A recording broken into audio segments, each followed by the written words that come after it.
폴리가 읽어주는 오늘의 미국 뉴스.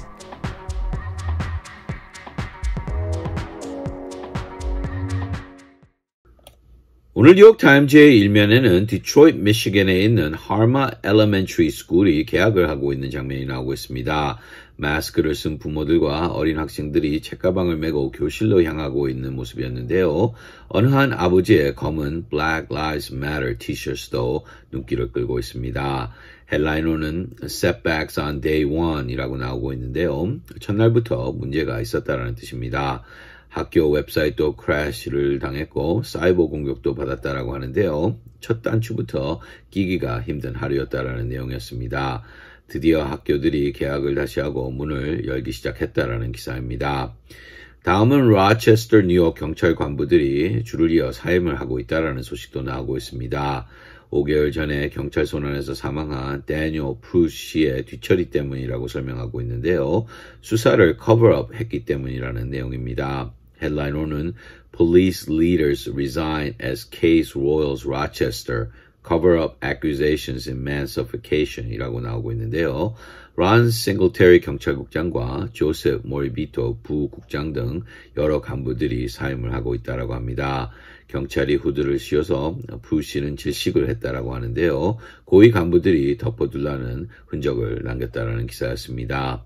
이어서 뉴욕시 맨해튼 사무실 건물들이 아직도 많이 텅텅 비어있다는 소식도 나오고 있습니다.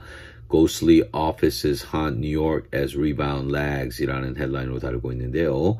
Workers still at home. 아직도 집에서 자가근무를 하고 있다라고 설명하고 있습니다. 지난달 오직 10%의 전 맨해튼 직원들이 사무실로 다시 돌아왔다는 내용이었는데요. 여론조사에 의하면 오직 54%의 회사들만이 내년 말까지로 뉴욕시로 돌아올 것이라고 대답했다라고 합니다. 오피스 건물 재계약이 금년 8개월 절반 이상 더 떨어졌다라고 하는데요. 20년 만에 최악의 한 해를 앞두고 있다라고 했습니다. 뉴욕시의 경제와 corporate 본부이라는 이미지에게 큰 타격을 줄 것이라고 점치고 있는 기사입니다. 또 노동절 주말에 요세미티 국립공원 근처에서 캠핑을 하고 있던 주민들이 산불로 둘러싸져 간신히 헬리콥터로 구출되었다는 소식도 나오고 있습니다.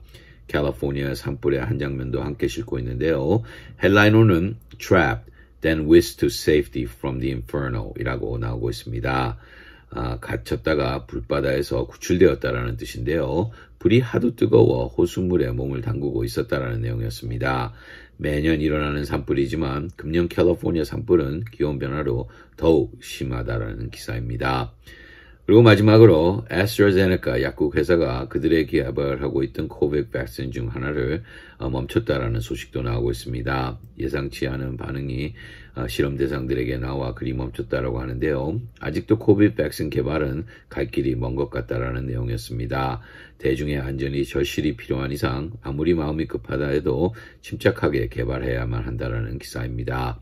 이상이 오늘 뉴욕타임즈의 주요 헤드라인들이었습니다.